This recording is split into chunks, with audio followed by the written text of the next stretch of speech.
Welcome to the Ricky Matthews Show from the Citizens Bank Studio. I appreciate you joining us today, where we continue to celebrate so many amazing people who are working to make Mississippi such a great place to live, work, and play.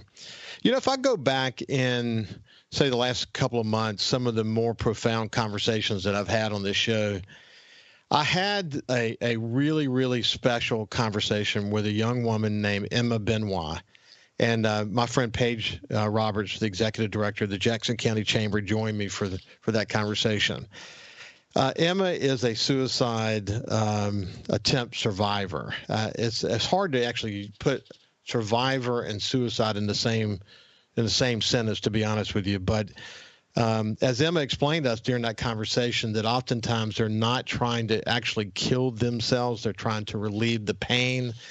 And unfortunately, Emma had a spinal cord damage that came from her attempt, but she immediately realized she had made a mistake, and she immediately realized that she's lucky she didn't succeed, and she's been on a mission since.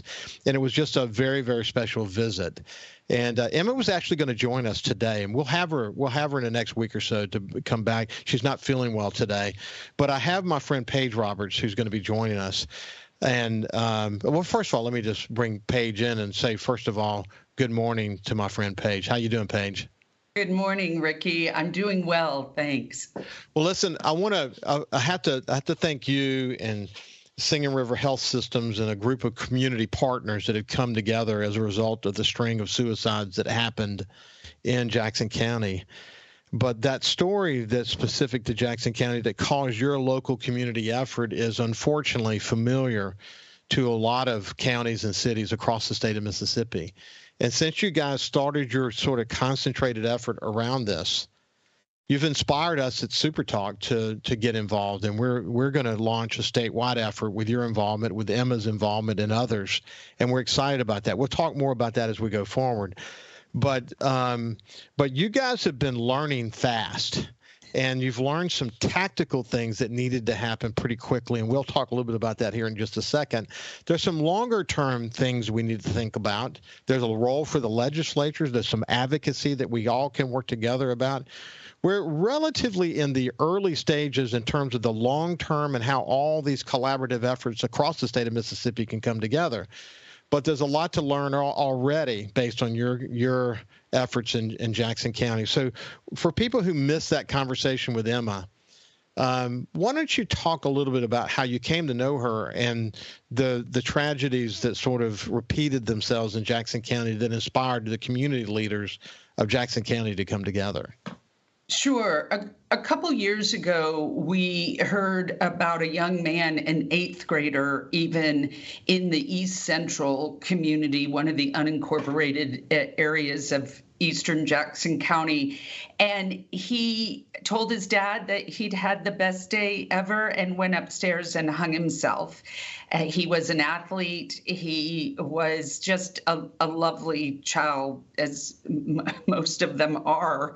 But we lost him, and it was so devastating to the community. And I am a friend of one of the professionals who works for Singing River Electric, and he's also an East Central dad who spends a lot of time volunteering, coaching. And he had coached this young man because his sons played baseball with him. And he was so distraught in his conversation with me about not having a clue of what to do as a parent, as a community member, as a friend of the parents of this young man.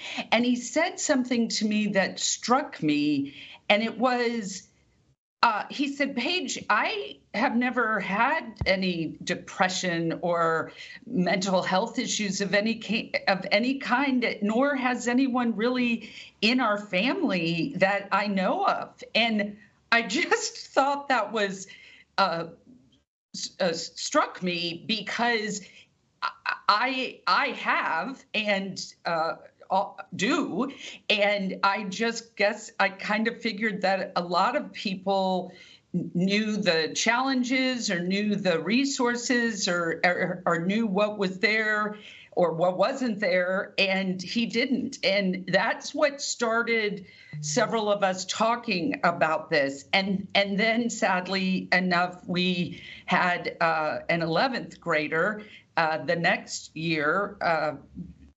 She used a gun, but she also was successful, followed by another 8th grader over in Ocean Springs who chose to hang herself as well. And that was really, that was when Singing River Health System, as a partner, and the chamber, who had been working on exploring what could be done in the mental health solutions category, if you would go that far. And that's how we ended up finding Emma. Someone from Singing River Health System, Shannon Wall, used to work with you at Sun Herald. Her good friend next door in Louisiana knew of Emma and her story and her efforts to educate people about mental health and emotional well-being, and Singing River Health System invited her over this past summer, and ever since then, what is that now? Just 7-8 months. We have been on a really good trajectory to helping make some positive things happen in Jackson County. It's one of the things as we continue to learn together, as you continue to teach me, as Emma teaches us, as we reflect about what it's going to take to be successful. One of the things that comes to mind almost immediately, and it's a real challenge, and that is, first of all, the availability of mental health services for everyone. The need to destigmatize the issues surrounding mental health. We got work to do in that area, don't we? We do. We do across cultures, across gender, sometimes faith foundations.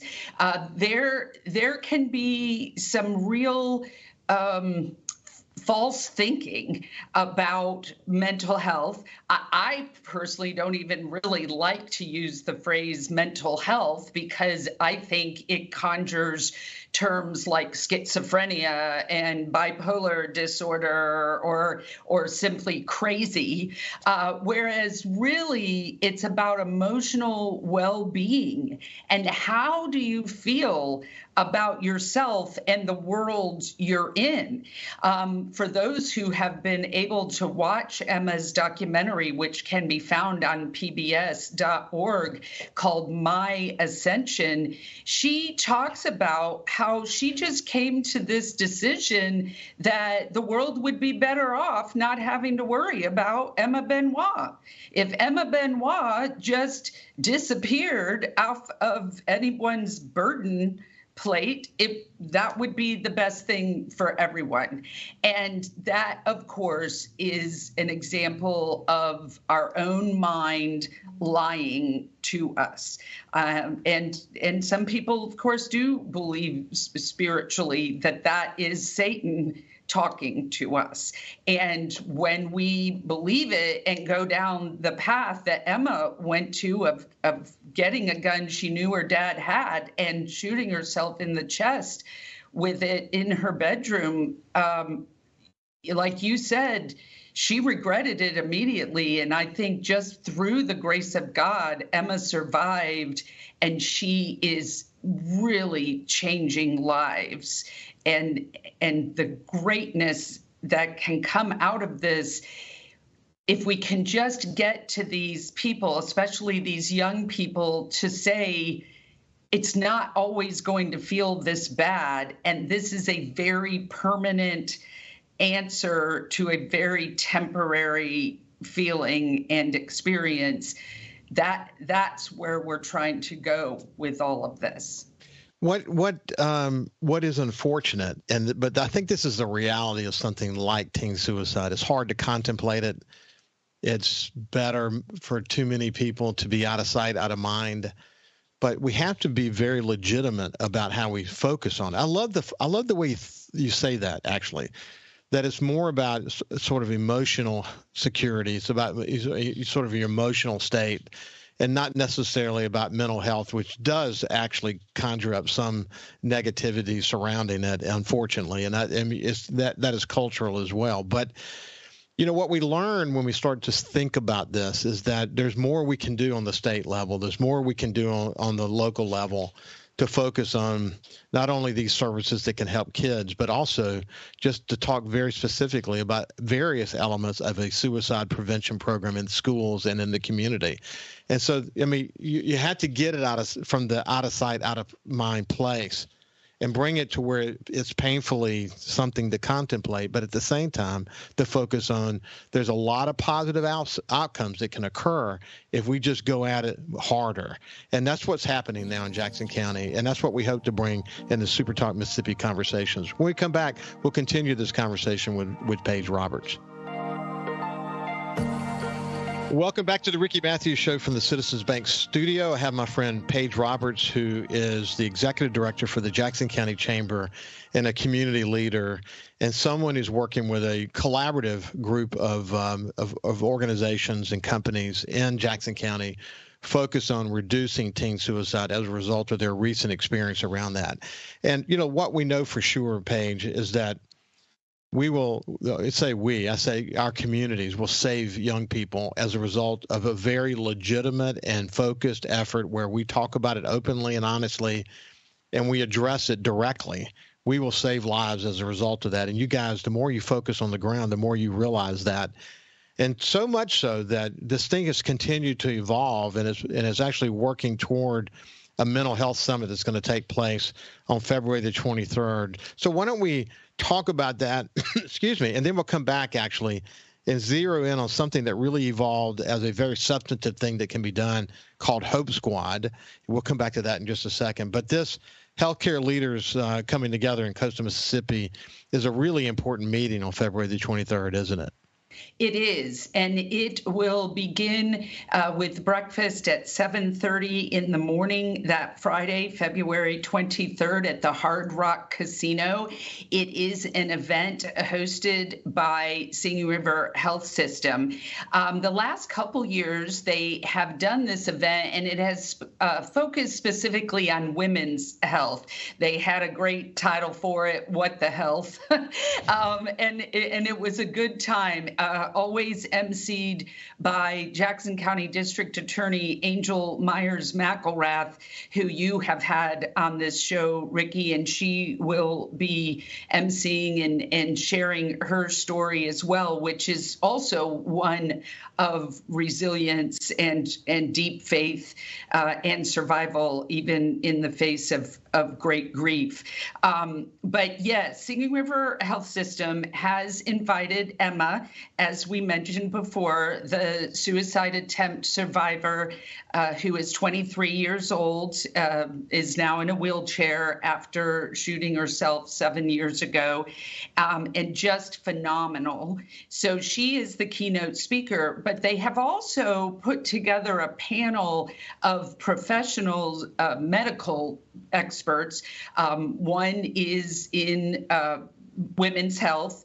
One is in pediatrics. His name, he's referred to fondly as Dr. MJ. He's actually from the Middle East, has been here a few years. He was on the original panel last summer when we met Emma. He is great. People really are drawn to him. Also on the panel is someone who works for Singing River Gulfport at their hospital over there, who is not just a clinician, but she will be speaking from a maternal, parental standpoint and has a very powerful story to share. And then Dr. Roger Ridgway, who is one of the psychiatrists, actually mine, will be one of the panelists. So I'll consider this actually a free session in being able to listen to Dr. Ridgway, who I have so much respect for and have grown close to in the sense of of what can be done. He basically manages my medications, and so I just see him once or twice a year. But we often talk about what he's seeing in his world of psychiatry, and especially with young people. So I always walk away from those sessions not just with a appropriate prescription, but also with some newfound information from his world. You know what I've always admired, actually, Paige, about you. We've chatted briefly about this before on the air, but your own issues with mental health and how you sought to resolve them makes you empathetic for what others may be going through, and that's so important. It's critical. Sometimes I have to watch it. It's almost like PTSD, hearing when I think about the young man in East Central, or the young lady over there, the young lady in Ocean Springs, I never got to where they were ready to and did pull a trigger or put something around their neck, but I was close. And so I understand the darkness that you find yourself in. You may have rationally made a decision like Emma did, where she thought this was just, it would be a better world without her. I've been there as well. But the darkness can be so overwhelming and really take over that people often say when someone kills themselves, I don't understand how you can get to that point. I do understand how you can get to that point. I've just always been blessed with good medical professionals, good faith-based professionals.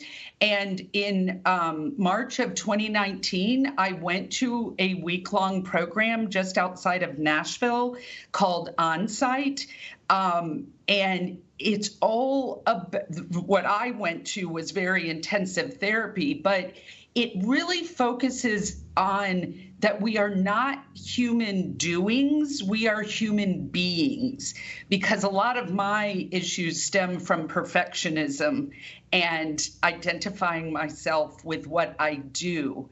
But we're really about how we are and how we feel, and the false negative that goes through our head sort of on a loop is what can send us into that place. We just continually lie. So yes, the empathy is important. And that is one of the things I'm not wishing people to be in the place where I have been or where Emma was, but I am wishing that people would work harder at empathy and trying to understand perspectives of other people's purchase. And that, I think, will go a long way in destigmatizing all of this. It's not about being crazy. A lot of it is just about being sad or feeling alone or lonely. And that is what, going back to Hope Squad with the program in the high schools, that's what brings the hope. I think it's important that you share that. I don't know that I've ever reflected on sort of where I was at a young age with you before, but I'll share one thing with you. It wasn't until later in my life that I really came to appreciate that I was dyslexic and I had to learn how to learn. So I struggled through school. I could comprehend greatly, thank God, but reading was kind of my thing. It was very hard for me to read, and I eventually learned how to read. Now, back when I was in elementary school and in junior high and high school, they didn't really understand dyslexia at the way they understand it today. So they can help kids overcome it pretty rapidly. But I remember how much I struggled. And I remember looking at my friends around me who were just kind of easily going through school And I just always wondered, would I ever measure up? Would I ever be able to get where I needed to be? And man, it's only through the grace of God that I've figured it all out and, learned how to learn. And once I did, there was really no stopping me. But I remember once I was at the Sun Herald, Roland used to give a test called the Sadler exam. And it looked at your personality traits. It looked at lots of things, critical thinking skills, all that stuff. And I remember when I got my first one back, I remember one of the things it said in the management suggestion was, it said that Ricky is a slow reader. That's what it said. I was a slow reader. And what I had learned to do is that in order for me to comprehend, it's not true anymore, but it was definitely true then, even early in my career, that I had to read very focused. And to be honest with you, it was so focused that an atomic bomb could go off in the room and you would not be able to get my attention. It was like I had learned to lock into the word so much that, the world could be coming to an end and I wouldn't even know about it. People would have to they'd slap me and say, we're trying to talk to you. But that's just the way I overcame it. And over time, I don't know how I did it, but over time, eventually I got to a place where comprehension was always good, but it was, I could speed up and, obviously, ended up becoming a publisher. I often laughed at my English teacher in high school in my senior year, probably fell out the day she learned that I was president and publisher of the Sun Herald, because she probably didn't really give me much of a chance to succeed. I'll say that that's not a negative to her, but it's simply that's kind of the way I sort of appeared at the time. But the mental health issues that come from that, later in my life, because of that real tendency to focus, I had a bout with anxiety. And I'll come back on the other side and explain that to you. And that makes me so much more empathetic to people who are having that same challenge. So when we come back, we'll continue our conversation with Paige Roberts. Welcome back to the Ricky Matthews Show. I have my friend Paige Roberts. We actually are going to talk about the latest at the Jackson County Chamber. We've been focusing a lot on teen suicide in this important meeting that's coming up in in February. And I don't know where October came from. But anyway, when we went to break, I mentioned about this little bout I had with anxiety. What happened was, Paige, I had surgery. And they gave me a narcotic. And as it turns out, I am actually hypersensitive to narcotics. So I can't take narcotics. It caused a seizure. And so to make a long story short, I sought the advice of a doctor. His name is Dr. Julian Adams. He's at the Neurology Center at the University of South Carolina. That's where I went to be assessed. And he said, you don't have epilepsy or anything like that. You have a hypersensitivity to narcotics, but you have to wear a thing around your neck for the rest of your life to make sure that providers don't give you any narcotics, because you have very severe reactions to narcotics. Well, what gave me the anxiety after I had this, what had happened is when I was in the hospital and had this epileptic response, a seizure, what happened after that is that when I would feel like I'm going to have it, didn't actually have it again, but when I feel like I'm going to have it again, I would feel like I'm losing control. It's the same issues that people who face anxiety have. And I would have full-scale anxiety that comes with that. And I came to appreciate that is, man, it's not something you dream up. It is a physiological problem. And Dr. Julian Adams is the one who said to me, he said, look, you're not going to have another one. So you got to get that in your head. So if you have to go get a little help to get it in your head that that's not going to happen again. So if you feel dizzy or short-winded or whatever, it's not the sign. You have to have a narcotic. That's what's going to cause your seizure. If you don't have a narcotic, you're not going to have a seizure. So you got to convince yourself of that, and you'll never have another anxiety attack for the rest of your life. And believe it or not, he was absolutely right. And I never did again after that. But I can appreciate physiologically how important it is to treat that with the severity that it needs to be treated. But you nod your head as I'm telling that story, but it's real, isn't it? Yes. Well, I have had panic attacks. in addition to the depression. Now, my original panic attacks were related to my thyroid, actually, but I have had some other panic attacks. And you're right. Your brain will tell you your throat is closing, for example, but and so then I would feel I couldn't breathe. But then I would say to myself, this is where the cognitive therapy comes in. The therapist said to me, okay, you know you're breathing in and out. You know you're breathing. Your brain's telling you you're about to not be able to breathe, but breath is going in and out. So focus on the breath going in and out. And that's what brings you out of the panic. So it's all related. That's the same, my brain telling me that I can't breathe while I'm actually breathing.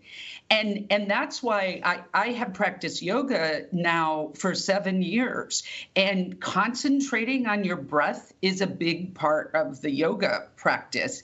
And if people will just focus on their breath when they are feeling negative feelings, whatever they are, anxiety or sadness or loneliness, and focus on their breath, that goes a long way right there. Mm-hmm. Now, obviously, there are more extreme cases of issues, but it doesn't always take a psychiatrist, and that is what Singing River Health System is also trying to do with these various events they're hosting and with their various awareness talks that they have, is that we don't all need a psychiatrist, but we do probably need some tools for resilience and for just being calm and not responding. I mean, we've all heard the count to 10 or go scream in a pillow, but if you'll just breathe for a moment, that goes a long way. And I think that alone could change a lot of things that are going on. My dad used to say this. He used to say, bite your tongue and let the blood trickle. I think I've said that to you before, but it's just such a powerful statement. But it's, in my case, it's interesting to see how, as a young person, not having control over how I learned early in my life and, year after year, trying to figure that out, eventually figuring it out. But the sense of I didn't have control over something, how that could end up affecting me in other parts of my life. And, what's interesting is people listen to you and me talk. Truthfully, the majority of people that are listening to this conversation now, they can relate in one way or the other. Whether they've actually sought help themselves or not, they have struggled in one way or another related to something that you and I are talking about right now. And that's why we need to destigmatize the whole conversation around emotional security, because it's not an exception to the rule. Usually it is the rule, and people are on a continuum, somewhere on that continuum at any given time. And it's just the reality of the situation, isn't it? Yeah. When I taught high school journalism years ago, I was a part of the English department, and I got on that department and found out that all but one of the teachers in that department were on antidepressants. Yeah. I mean, a lot of people are taking antidepressants or anti-anxiety medicine, and that's okay. But we also have to work on how we talk to ourselves. And as you mentioned, it's all about control. If I start to come across as not nice, we'll say, there is another word that rhymes with witch, but if I start to come across like that, it's probably because I'm feeling out of control or attacked, which is also a part of feeling out of control. So that takes us right back to Brené Brown and the Dare to Lead book that we use for our Leadership Jackson County class, because being vulnerable takes courage, and being able to deal with shame is a way to be a better leader, and that is how she has taken the study of vulnerability and shame and infused it into leadership lessons. It just all goes together. And another thing that I want to point out along this same line of thinking, this is exactly why I went and saw the Barbie movie 3 times, because the messages in there are about how we don't feel good enough, or how we approach people, and how we're thinking, and several things you said kind of come right out of that script. So I always hate it when people think it was just a sort of bubblegum, silly, pink movie. That deep. script is actually It's quite deep. brilliant. I watched it recently, and then I was so intrigued by all these messages that were coming out of it. There's when you watch the movie, you have this other content that you can go to, and then one of them is actually the director's cut, where she describes literally frame by frame everything that you're watching and sort of what was behind it. It's really super fascinating. And so some people think it's a silly kid movie that's aimed at adults, and there's so much more to it than that. It will be studied for many years to come, the sort of, inside the messages that were part of that movie. But one other thing, and we'll move on from sort of removing the stigmatism of mental health, but I remember at the Sun Herald after Hurricane Katrina, and the folks who worked with me who are listening to the show will remember this very well, but we hired a psychologist to work at the Sun Herald full time for 6 months. And initially, when people would go see her, they'd come through the back door of the conference room, so they wouldn't be in the hallway waiting, so people could see they were waiting to see the psychologist. By month 2 or 3, people started just waiting in the regular hallway. They didn't care anymore. It became sort of understood that she's available, and it's a great place to go talk and relieve some of your stress, and to learn some tools about how to face the kind of stress that people were facing in their lives. And so, but she said to me once, she said, listen, think about it this way, that prior to Hurricane Katrina, about half of the population is on or near the edge, just because of, issues with their relationships. Maybe they're going through a divorce. Maybe they have some health issues, you name it, financial issues. About 50% are on or near the edge. And it doesn't take much to make them fall over. Okay. So she said when Katrina hit, all of them are over the edge now. And so they need help to try to figure out how to get back to where they were mentally. The other 50% that's left, 50% of them are not only on the edge, but they're also over the edge too. So it leaves about 25% that are on or near the edge. So an event like Katrina puts most people over the edge. And that, to me, that was such a powerful way to think about it. And that's true whether Katrina is going to hit or not, that so many in society are in a position where they could be, their emotional security could be improved greatly. So why don't we do this? We'll pick it up right there when we come back on the other side, and then we'll get an update from the chamber as well. We'll see you with Paige Roberts after we have this break. Welcome back to the Ricky Matthews Show from the Citizens Bank studio, and Paige Roberts from the Jackson County Chamber, who's been working on the teen suicide effort. We spent the last segment or so talking about, we got to do something about the stigma of emotional, health, and we, we're both kind of sharing our stories. But there's a really important conversation that's going to take place, and that is going to be on February the 23rd. It's sponsored by Singing River Health Systems, and it's going to cover mental health initiatives, and it's going to focus on conversations, reducing the stigma, as Paige and I just did, and building community support by, all these mental health challenges that we're facing. And Emma Benoit is going to be one of the featured speakers, and we've told her story. Again, it's February the 23rd.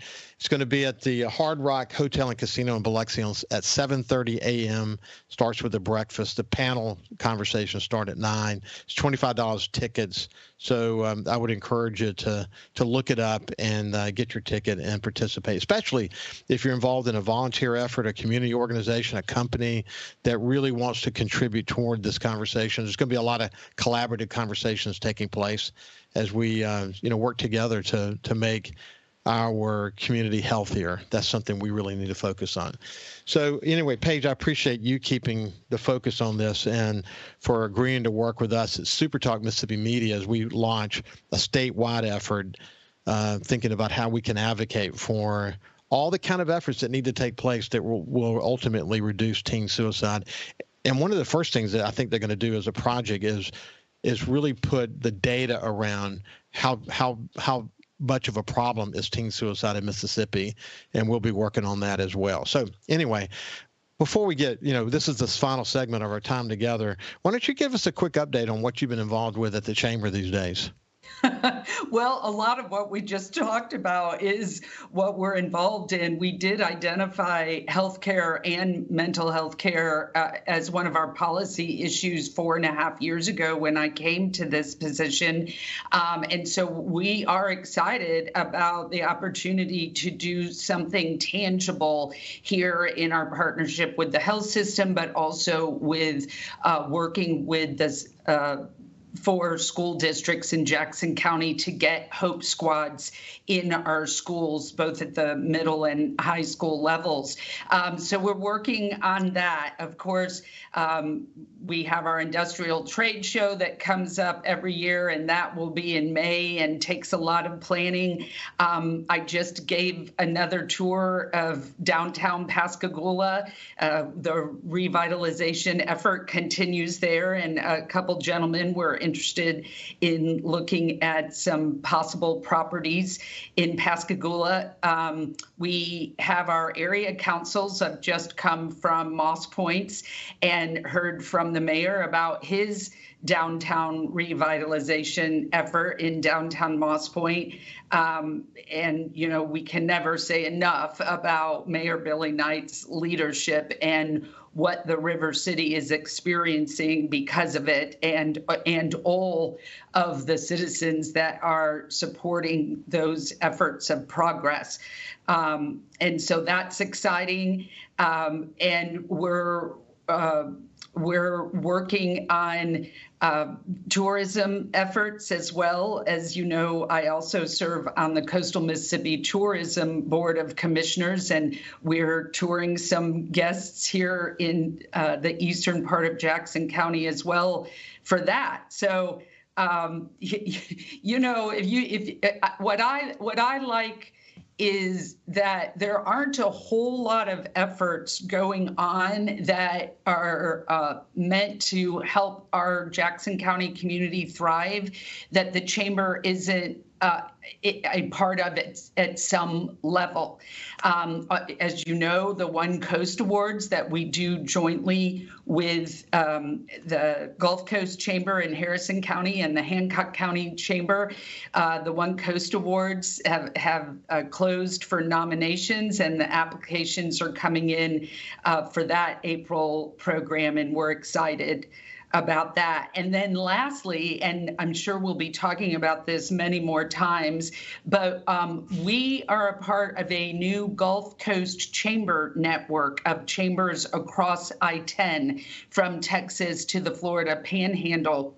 And with the Mobile Chamber taking the lead, we have gotten an opportunity with an EDA grant, which is Economic Development Administration, to work on workforce participation and development. We were given the strategy grant for a year, but we are one of only 15 applicants out of 225 in the country who have this opportunity for a recompete grant of about $20 million. And eight applicants will receive those awards this summer. And so we are furiously getting our final application to submit in April. But with that network and our efforts, we feel really good about it. So keep your fingers good luck. crossed. It sounds so exciting. It really does. Hey, we're out of time, but we're gonna have you back when Emma can join us, and we'll spend a couple of segments talking about probably what we ought to do is talk after this February the 23rd meeting now, and we can share some of the learnings that come out of that. And by then we can put some meat on the bones for the SuperTalk Mississippi teen suicide prevention effort, and we can talk about that as well. So I look forward to chatting with you again soon. Me too.